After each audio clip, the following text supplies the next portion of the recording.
Is that what we're currently using, or should we expect a higher cost? No, I don't think there'll be any changes with that. We're currently using Atlanta Communications, and they are a contractor with Fulton County as well. Fulton County has their own radio shop, but they also allow us, or will allow us to continue with Atlanta Communications. Okay. And I think this might be my last question.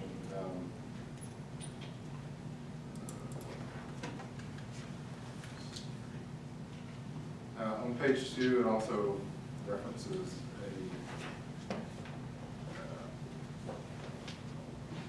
you want to use the word disciplinary board, but it's sort of like a compliance/violations board made up between the director of emergency communications, or the director of emergency communications that's designated for the city of Hicksville, the Fulton County Marshal's designee, and the Fulton County Sheriff's designee. What does sort of training look like in this case? I mean, does normal post certification cover? Honestly, I'm not quite sure what that looks like right now. We will comply with whatever you're asking, but honestly, I'm not sure what it's going to require of us. I think primarily that's designed for if you take a radio home with you, you don't let your child get a hold of it and get on there and time frequencies and stuff.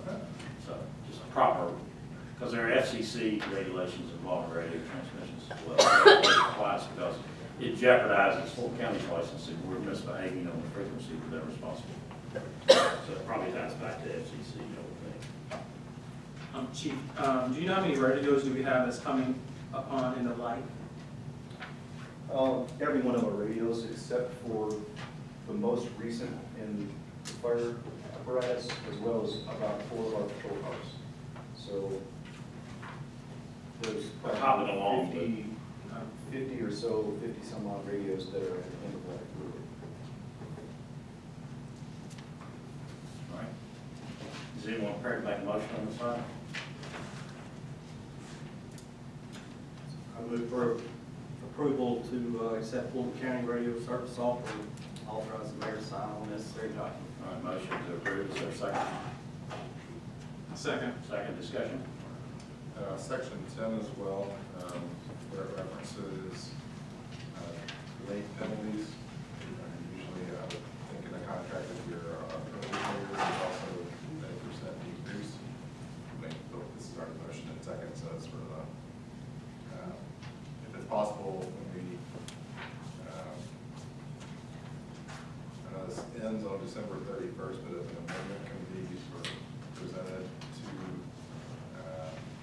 Fulton County, if we make a payment before the due date, can we receive a reduction in cost?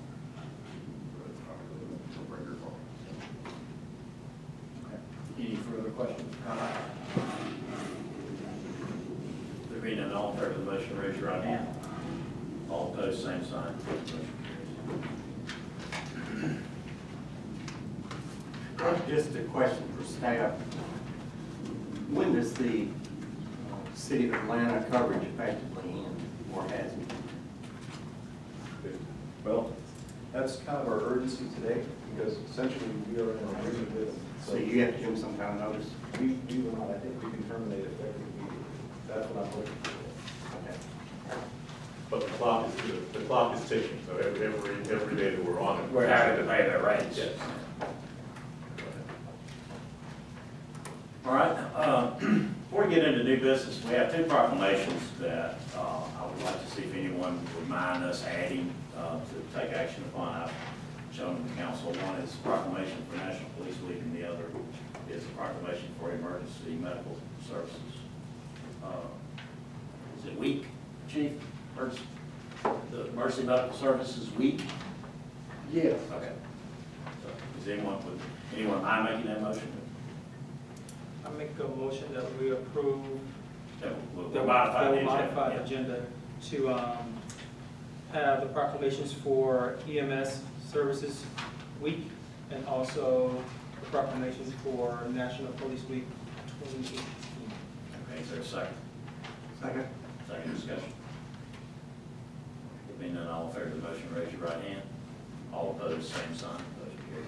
Well, I don't know if some of these or not, but you can. And I'll get to that. What else? Let's go ahead and amend the agenda. Let's go ahead and take that. I'll entertain a motion that we approve the proclamations for National Emergency Services Week and National Police Week. I'll move. Motion, is there a second? Second. Discussion. If not, all in favor of the motion, raise your right hand. All opposed, same sign. And I'll read those real quick, just for the record. Proclamation, whereas emergency medical services is a vital public service, and whereas the members of emergency medical service teams are ready to provide life-saving care to those in need 24 hours a day, 7 days a week, and whereas access to quality emergency care dramatically improves the survival and recovery rate of those who experience sudden illness or injury, and whereas emergency medical services have grown to fill a gap by providing important out-of-hospital care, including preventative medicine, follow-up care, and access to telemedicine. And whereas the emergency medical services system consists of first responders, emergency medical technicians, paramedics, emergency medical dispatchers, firefighters, police officers, educators, administrators, pre-hospital nurses, emergency physician, trained members of the public, and other out-of-hospital medical care providers. And whereas the members of the emergency medical services team, whether career or volunteer, engage in thousands of hours of specialized training and continuing education to enhance their life-saving skills. Whereas it is appropriate to recognize the value of the accomplishments of the emergency medical services providers by designating Emergency Medical Services Week. Now therefore be resolved that the Mayor and City Council formally designate May 20th through 26th, 2018 as Emergency Medical Services Week. So let's give our first responders a round of applause.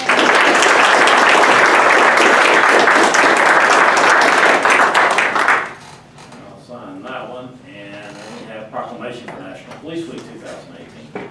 To recognize National Police Week 2018 and to honor the service and sacrifice of those law enforcement officers killed in the line of duty while protecting our communities and safeguarding our democracy.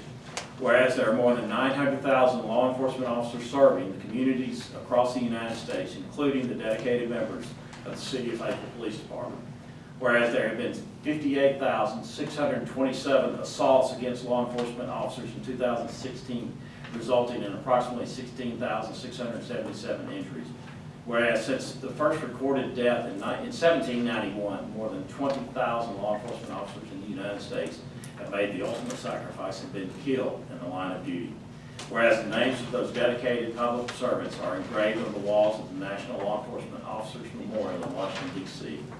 Whereas 360 new names of fallen heroes are being added to the National Law Enforcement Officers Memorial this spring, including 129 officers killed in 2017 and 231 officers killed in previous years. Whereas the service and sacrifice of all officers killed in the line of duty will be honored during the National Law Enforcement Officers Memorial Fund's 30th Annual Candlelight Vigil on the evening of May 13, 2018. Whereas the Candlelight Vigil is part of National Police Week, which takes place this year, May 13th through the 19th. Note, because May 13th fell on a Sunday, some events will take place before the official dates of Police Week 2018. Whereas May 15th is designated as Peace Officers Memorial Day in honor of all fallen officers and their families, and U.S. flags should be flown at half-staff. Therefore, be it resolved that the Mayor and Council formally designates May 13th through 19th as Police Week in the City of Fayetteville, and publicly salutes the service of our law enforcement officers in our community and in communities across the nation. Again, let's give our brave police officers.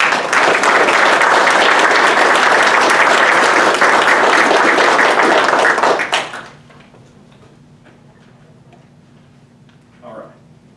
Yes. I'd like to motion to amend the agenda to add between bucket cells and Section 8 City Manager Report, discussion regarding the RFP for the purpose of striking the ad hoc.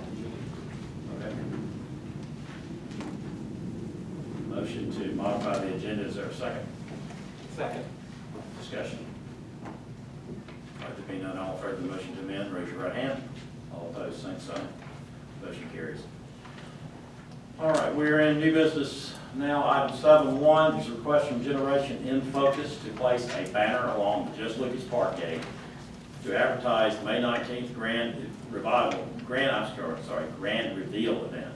Generation in Focus is requesting to hang a 24 by 80 inch banner along the South Central Avenue side of the Jess Lucas Park gate from May the 16th through the 19th to advertise their grand reveal ribbon cutting ceremony. The event is scheduled for Saturday, May 19th from 12 to 3 p.m. Generation in Focus are excited to open their doors in Hapeville and surrounding communities. They're inviting everyone to attend their grand reveal where they will give tours to their new space as well as giveaways with live music and snacks. Do you want to make a motion on this item? Motion to approve? Okay, is there a second? Second discussion? Any of us break away here and paint the town, it's not because we don't like painting. Yeah. It's because we're going to do this. I'm gonna be out of town, so. Also, I'm going to record too, I'm going to be out of town as well. I'll be giving the speech to my high school alumni baccalaureate program for this year, so I will be out of town, so I won't be able to attend. Would you I'll be there. step in for me Saturday? Because I promised you I'd be there. Okay. And then I had this stroke come up, so. All right. I really think it's great that it sort of came out of left field that we have a makerspace now. I think it's a needed addition. Yep, absolutely. All right. Further discussion on this item? All right, there being none, all in favor of the motion, raise your right hand. All opposed? Motion carries. Thank you. Next item is consideration and action on final audit fee for the 2017 additional funding request. Malden and Jenkins has completed the City of Hapeville audit for fiscal year 2017. The audit firm claims experience of cost well in excess of the $35,000 bid amount for the first year of the audit. Included in the packet is an explanation by the audit partner of the cost. In the fiscal year 2017 budget, the city anticipated audit cost of $55,000, as the prior year audits from J.K. Boatwright were $50,000 and $55,000 for the fiscal year 2015-16 audits respectively. Staff suggests the final requested bill is in line with Hapeville's cost expectations. Does anyone care to make a motion on this item? I believe there was, we were remiss not to honor the comments that were made a little bit earlier in the phone calls that I've received that if they bid it at a certain price, why is it not at enough? I've already heard the explanation, but it might just be good to put that out in the air. So. Yeah, you want to speak to that, because you've got more experience with it from both sides, city manager side and the finance side. Understanding that Malden Jenkins did bid $35,000 and thought that they may be able to get through at that price and at that level of work. Just so you know, in every audit instance that I've seen for a municipality of this size, the audit actually costs or runs about around $50,000 to $55,000 adding them. We did experience what they call cost overruns, and I actually don't blame and don't fault them. The audit started late. They actually got the work late, and so I actually believe that the cost that they're requesting is probably fair. I would say that we had a little bit of discussion prior to the meeting. Previous council, what that noise was. Previous council had this discussion, and actually it was staff's recommendation that we stay with Boatwright for one more year. But council was anxious because Boatwright had done it for a number of years. They were anxious to go ahead and make that change, and it was something that the then city manager, William Woodson, did warn them that the cost overruns were a possibility, so I don't think, or it seems to me that he spoke to that about some concern, because when you have a new firm come in and do an audit, there's a tremendous learning curve. Plus, you have to remember that we took Tim out as assistant finance director and made him interim city manager now, permanent city manager. So we've got a big hole in our finance department that probably increased their weight. That hole was not there when they did their contract. So just a little background for what it's worth. Is this a contract that's rebid on a yearly basis, or? No. Okay. So is the expectation that next year's would be 35? No. Next year's, and even in their bidding, I believe it was planned about $45,000 this year. It was tiered up. Basically, the audit is for, contract was good for about 4 years. I don't have the specific proposal in front of me, but I believe this upcoming year was expected about 45,000, and 47,50. An audit, let me be frank, an audit of this size costs $50,000. That's what it costs. 35 was low, and Mr. Schuster and I knew that it was low. We knew that they were buying it. We expected it probably, and we expected in the budget about $55,000, and anything less was not. I don't think it's going to happen. Well, and my question too, do we open ourselves to any risk from the perspective of if somebody bid at 48,000, 49,000, that might have been a low-ball bid, if you will, by way of us essentially amending to allow a higher dollar amount at this given moment, so. The price was not the primary consideration. I don't think, again, from finance department recommendation, we did not recommend the low bid. And so we They asked for one more year. As All right. representing council, I sat on the audit committee and brought a recommendation to council that Boatright be extended one more year. That was the staff recommendation, and that was my recommendation that was then overturned and picked the number two. I believe Malden was the number 2 firm being recommended. So that's the direction the council went. So what's the quality of working relationship between Malden and Jenkins compared to what you're used to with our previous auditor? Let me make sure I say this very delicately.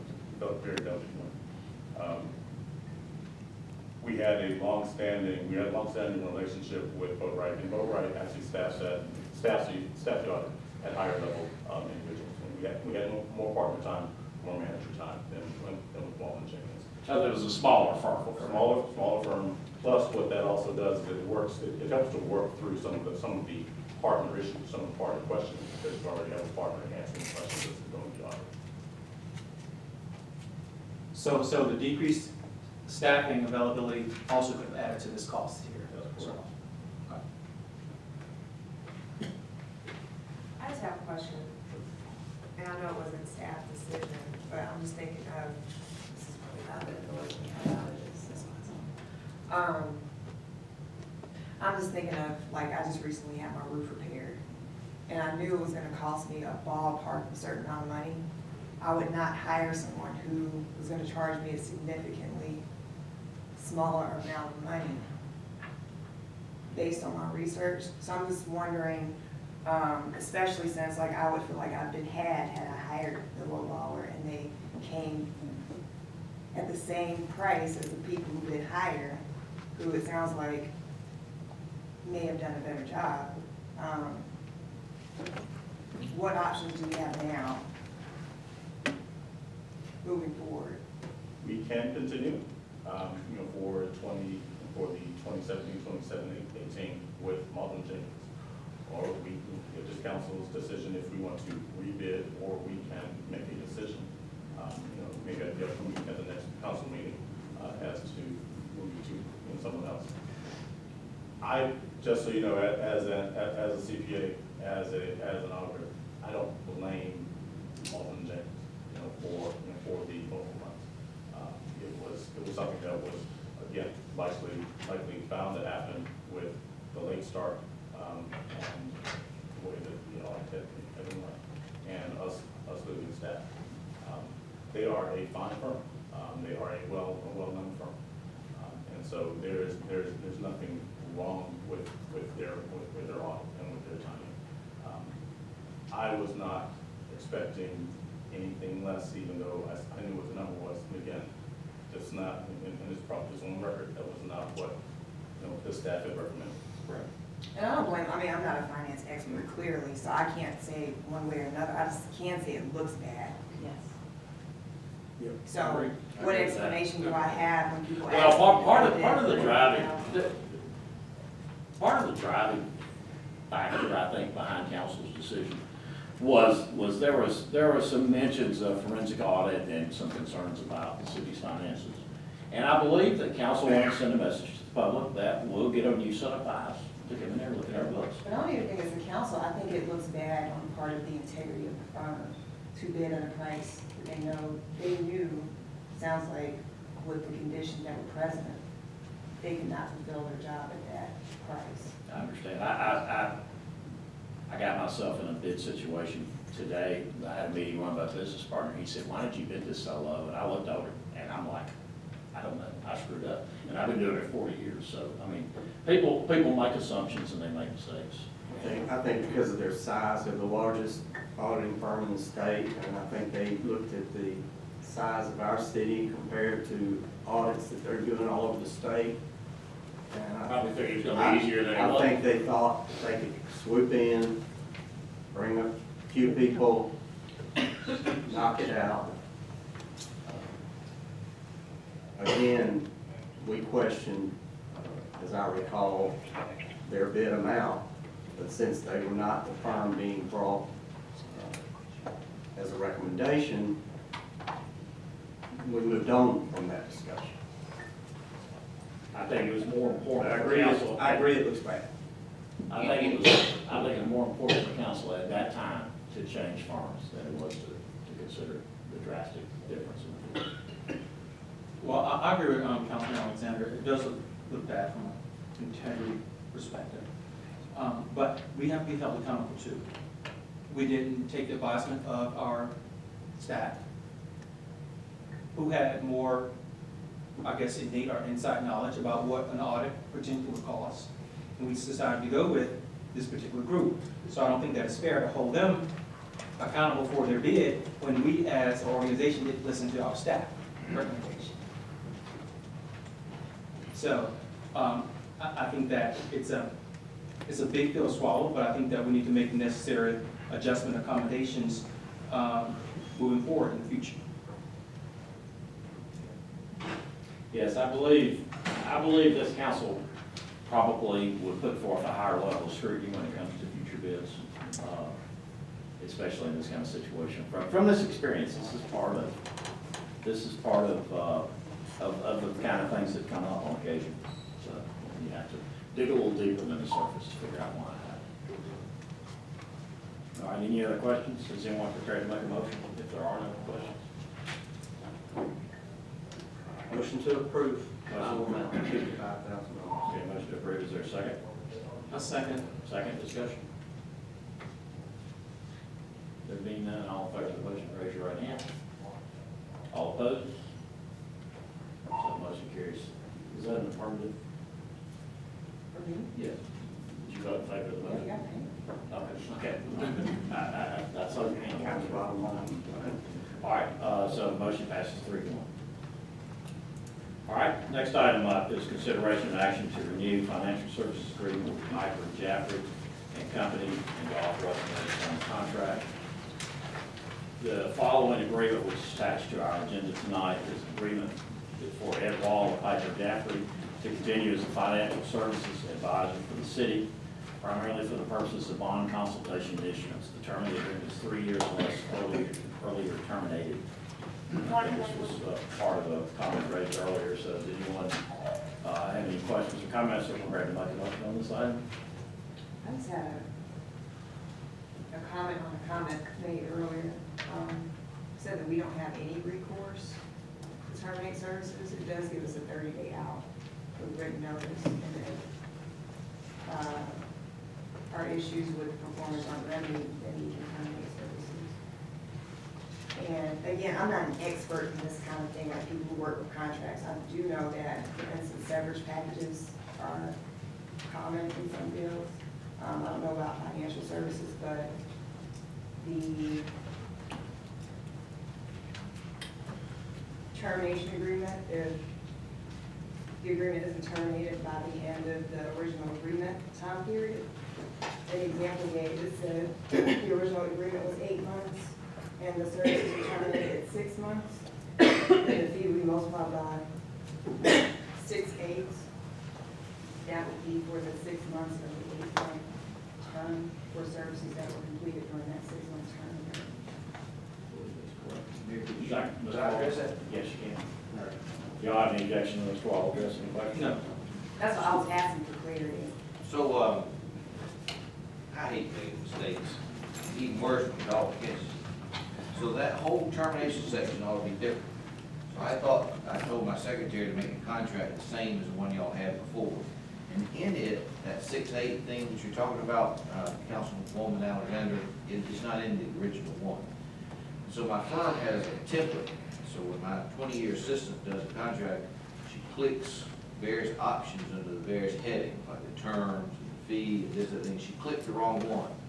And so the one that's supposed to be there just says that either one of us can fire one another with 30 days written notice, and with or without cause. And that's the way it's always been for all of my clients, the way I wanted to deal with you. And so to address the comment of Mr. Dalton, that's the way it's always been, and it wasn't written that way, it should have been. And so it was a mistake on my part.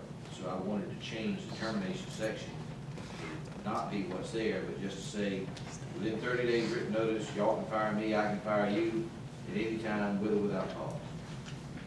I have a question for staff and the two folks that have been around the block longer than us, and possibly for Mr. Edeball as well.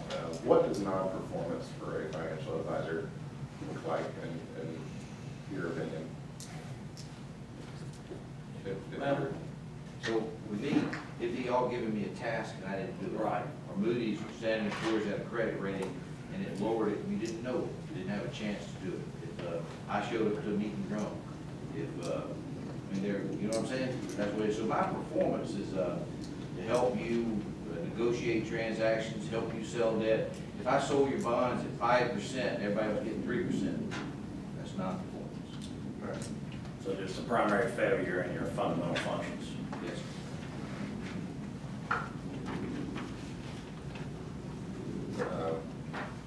Motion to table to allow for resubmission of the contract. How long do you think it would take you to get the changes done, Mr. Wall? If our next meeting would be June 5th? I have it now, and I'll just send it up. It was a mistake, so I'll send it now, and y'all can take it up to you. Specifically with extra scrutiny on section 8.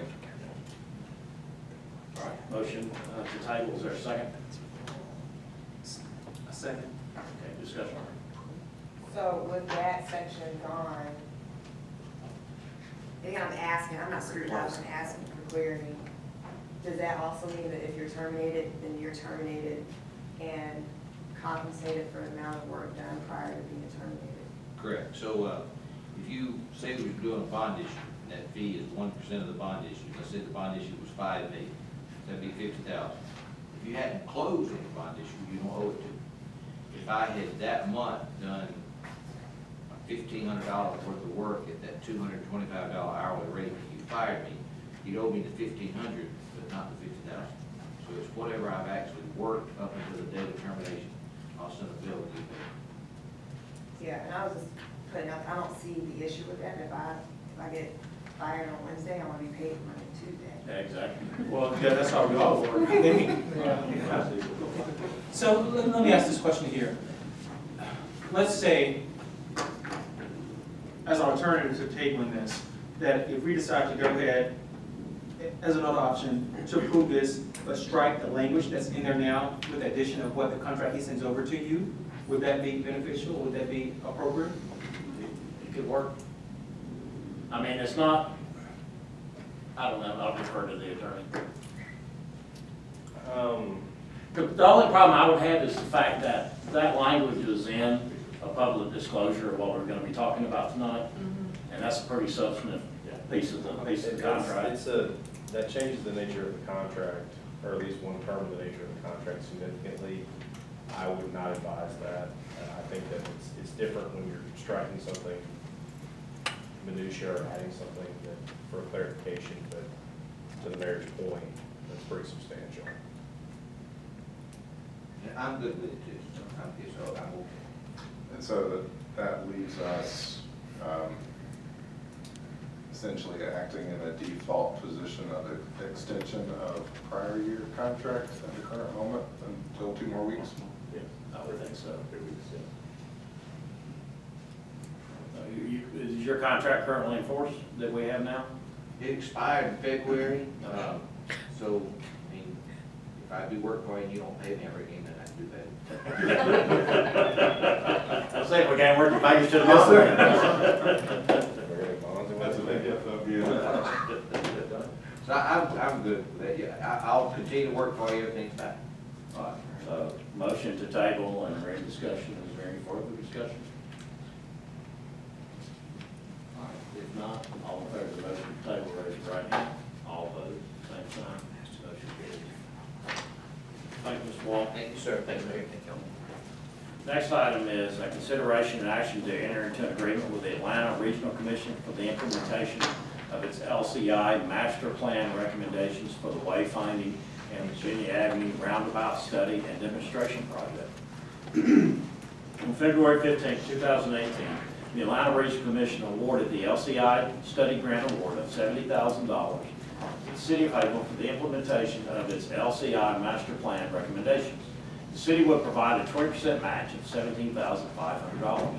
The wayfinding and Virginia Avenue roundabout study and demonstration program will examine the options for the development of a roundabout at the Virginia Avenue, Doug Davis, Clay Place, Hamilton Avenue intersection to reduce speeds and improve safety along the corridor. The study will also formulate a wayfinding, streetscape design, guidelines, and signage program, and plan to encourage efficient and safe movement of pedestrians, bicycles, and vehicles in, through, and around the city of Hapeville. Lastly, as part of the study process and public outreach, the city will implement a temporary demonstration project to convert an intersection into a roundabout and use a community-created concept plan to show the possibilities for complete streets along the same road using temporary removable infrastructure. The geographic areas covered under these implementation studies include Virginia Avenue Gateway, streetscape design coordination, roundabout study, overlay design guidelines, gateway and wayfinding signage, the western gateway, which includes gateway and wayfinding signage, the eastern gateway, which includes gateway and wayfinding signage, and the downtown, which includes wayfinding signage. Is anyone prepared to make a motion on this item? I have a question, sir. This might be more directed at Lee, I would assume. With the potential for a roundabout and also the discussion later in the text of tonight with regards to the Department of Transportation, the 80/20 project, are any of those, is there a possibility of roundabout being at loggerheads with the funding for repaving? When DOT required, we had to have some kind of connection on Loop Road. It's a possibility, we could ask. I don't know if the timing would, I don't know how long that study is. Well, it has to be completed by September 2019. We've got some time for the study. Nothing, this is just a feasibility study. Like, this is not actually a construction. So it's just understanding whether